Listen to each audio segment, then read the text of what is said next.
Guys দেখতে পাচ্ছেন আমাদের মাঝে এখন বিশেষ একজন অতিথি আসতেছে।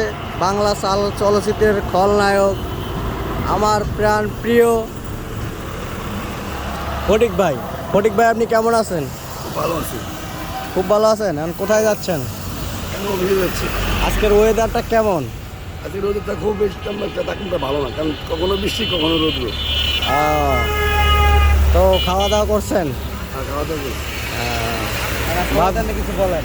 গেছিলাম আমাদের বাসায় গেছিলাম, পরে গেছিলাম একটা গ্যান্ডের একজন আমার খাওয়াইবো, ওখানে গেলে পাইলাম না ওই লোকটাকে, নিজে হাতে এখানে ধরে খাওয়া ভালো না, যার গ্যাস তার অনুমতি উচিত, এই জন্য আমি ফিরে আবার ব্যাক করে আসলাম।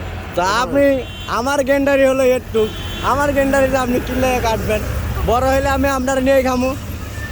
ঠিক আছে, তো ভাবি কেমন আছে? অনেকটা গান টিকটক করা যায়, একটা গান। ভাবি কেমন আছে? এমবি আছে, এমবি আছে।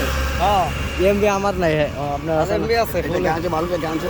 কারণ আমার ফটিক ভাই টিকটক করতে যাইতেছে, পুরো খবর মানুষ তো মনে করেন যে দর্শক দিন দিন নাই অভাব, এই দেন কত দর্শক, এটা খাবো। এটা আমাদের কোম্পানি এনজে টেক্সটাইল। ওই জিনিসটা করতে নাম অনুমোদ আছে। হ্যাঁ, ফাইন ফাইন, গুড। এখন ভাবির অবস্থা কি? শরীরটা ভালাই। তো আমার অডিয়েন্সের জন্য কিছু বলে দেন। কি আর বলবো, গরিব মানুষ আমরা। এই দেশে, বাংলাদেশে, সোনার বাংলাদেশে নতুন দেশ স্বাধীন হয়েছে।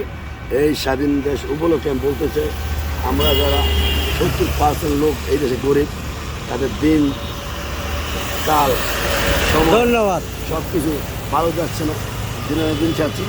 আমাদের গরিব দেশ, এখন চাই নতুন দেশটা গড়তে, দেশটা সুন্দর উৎপাদন হোক, উন্নত হোক, ধন্যবাদ।